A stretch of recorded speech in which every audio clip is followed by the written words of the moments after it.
BitBoy! Yeah, I've been waiting a little while for this to arrive on the boat over from China, and it's taken, well, about 2 months to get to me. But my goodness, it is a nice thing. So this is a Pocketgo S30. This is from the lads who make the little BitBoy things, which run either Android or Linux, depending on which ones you buy. This thing, it's a SNES controller.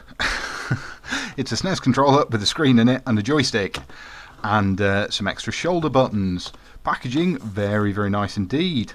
This is the 64GB version, which means it comes with some completely unbranded 64GB SD card, which had a load of games and ROMs preloaded on it, which is very, very naughty. So, on the box, supports external micro SD card. It certainly does. Headphones, save games, 4 to 5 hours battery life, and I can believe that because the battery lasts forever. 3.5-inch IPS screen, and the screen is, well, we'll come on to it. Full screen, original resolution, yep, a screen brightness adjustment. 2600 milliamp hour rechargeable battery. Without opening it up, I can absolutely believe that because the battery lasts forever. So let's get into it then. It comes packaged like this, very nice. This is all pretty good and protective. You've got this plastic thing over the top. It's like moulded to the device and the device itself. In the box you also get a USB-C charging cable and the instructions. And the instructions are printed, well, in English, a little bit weirdly. So hang on. Here we go, power on, hold the power button, blah blah blah, backlight adjustment, volume adjustment, specifications, here we go. CPU, quad-core 1.2 GHz, all-winner A33, Mali 400 MP2 GPU. So the Mali 400 is what was used in like the old Sony Xperia phones. It's a pretty good GPU. 512MB RAM, external micro SD card. So, let's turn it on. Oh no, let's peel first. There you go. So the unit itself, it weighs, I don't know, about 300 grams or so. It feels really, really nice to hold. Yeah, it's very nice. It's a good size for your hands. I've got pretty big hands, but this fits very well. Buttons, A, B, X, Y, they all feel nice and clicky. They're not micro switched, and neither are the shoulder buttons, which is a shame. This L2 button especially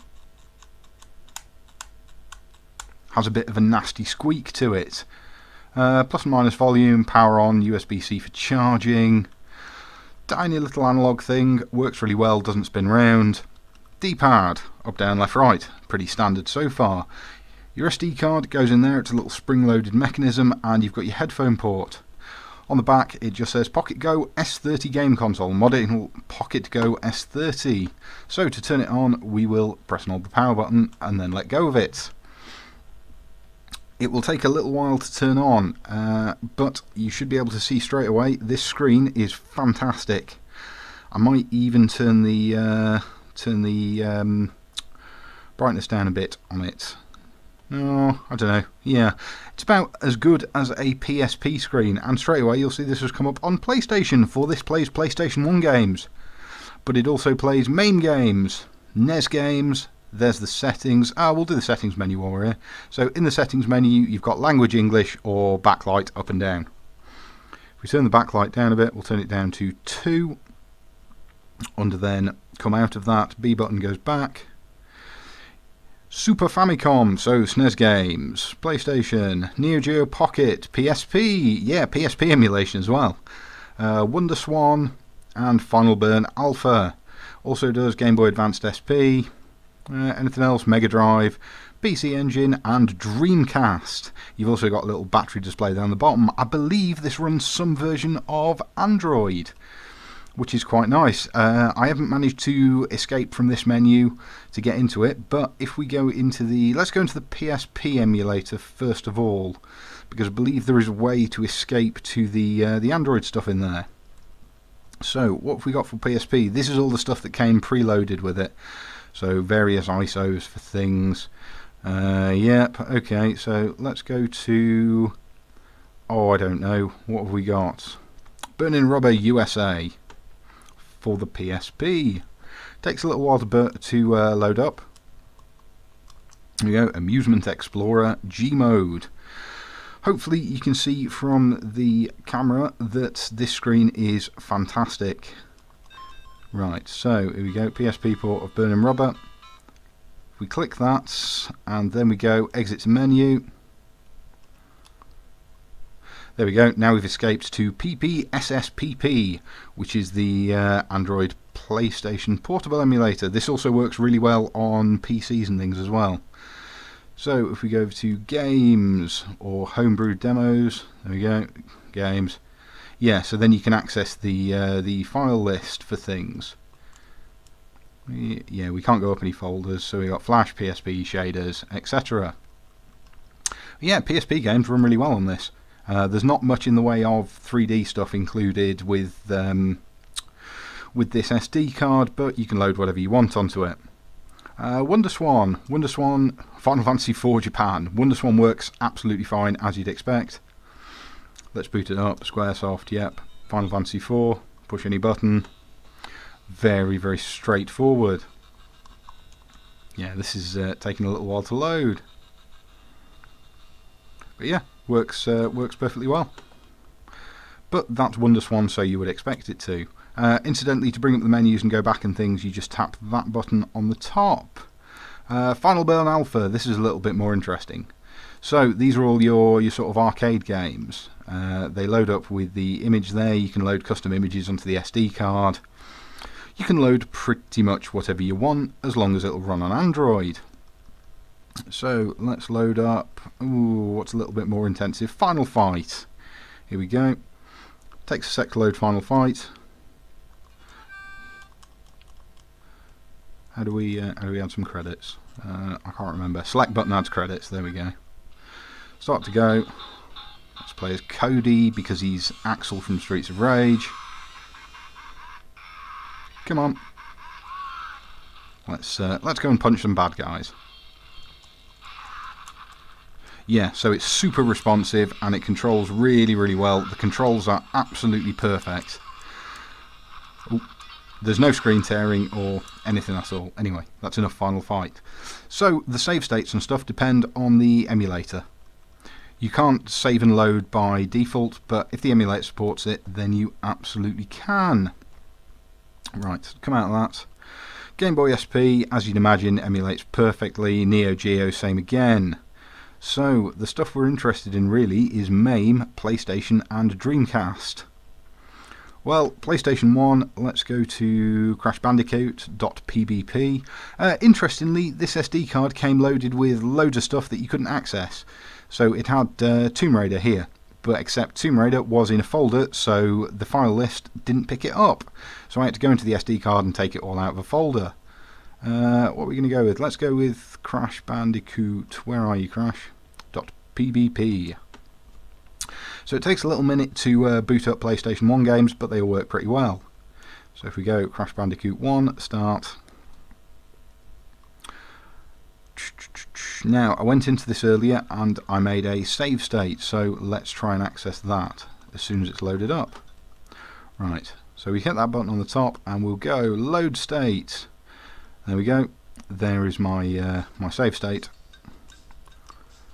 Loaded straight into it, and let's go and play Crash. As you would imagine, PlayStation 1 games run perfectly on this. There's good frame rates. You're getting a minimum of sort of 30 frames a second on these. Screen's perfect, and they play really well, and there's no problem with them. And I fell down a hole. So let's have a go at controlling these with the little joystick. Yeah, so you have to put slightly unreasonable pressure on the joystick. Because it's got this sort of little rubber coating on it, and you can push it about with your finger, unfortunately. So if the joystick was hard plastic, it would have been slightly better than it is. But PlayStation 1 games run no problem at all. Sound is perfect. Yeah, graphics emulation is perfect. There's no screen tearing. Runs at a consistent frame rate on everything I've thrown at it, even things like Final Fantasy IX that are a bit dicky to emulate. No problem at all. if you go into the extra stuff, you can load cheats for the PCSX emulator. They have to be in .cht format rather than text files. So if you want to do that, you'll have to have a play about with them because the SD card doesn't come with any. Right. Mega Drive works absolutely fine, as you'd expect. If it emulates PlayStation games, it's going to emulate Mega Drive games, no problem. So let's have a look at MAME. Here we go. Punisher for MAME.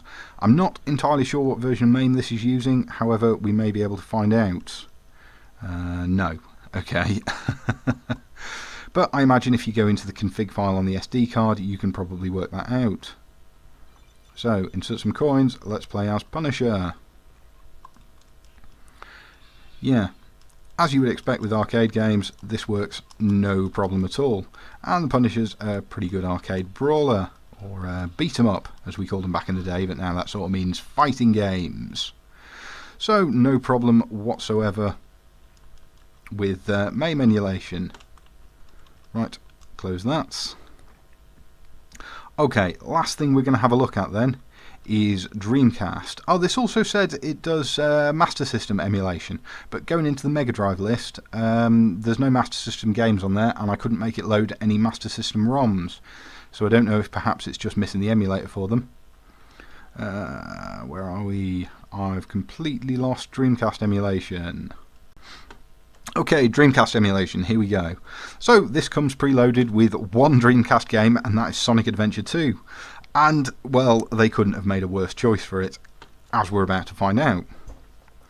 So, Sonic Adventure 2 takes a little bit too long to load up. You have to sit through the Dreamcast BIOS boot-in logo and the Sega logo to get into it, and it all takes far too long. So, Dreamcast, yeah. While this thing is probably more than powerful enough to emulate the Dreamcast, and while it loads right in the menu, as soon as we get into the game, yep, here we go, Heroes. So this should load a level where we slide about as Sonic down some Californian street, San Francisco street, sorry. First mission escape. Oh yeah, oh okay. So you can probably tell straight away from the audio, this is appalling. It's running at very, very low frame rate, maybe 15 frames a second. And the audio's all distorted and horrible. Got some J-pop going on there. And it's pretty much completely uncontrollable and unplayable. Yeah, that's plenty of that. So Dreamcast does not work very well on it. But that being said, PS1 does work very well, and there's no reason this couldn't be improved with firmware.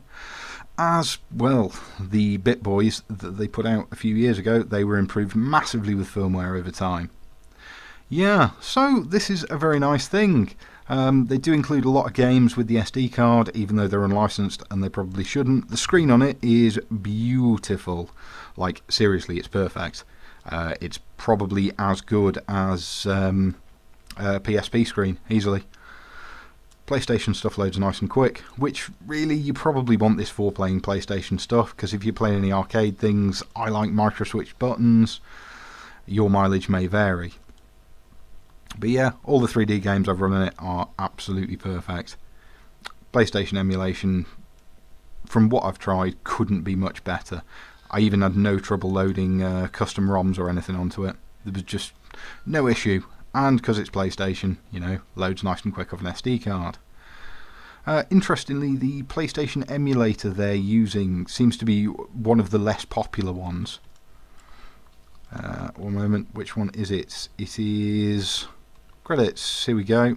So, PCSX team, yeah, ARM recompiler, ARM Neon GPU. So, PCSX for all appears to be what they're using for this. Which is not the most popular Android emulator. But yeah, Tomb Raider 1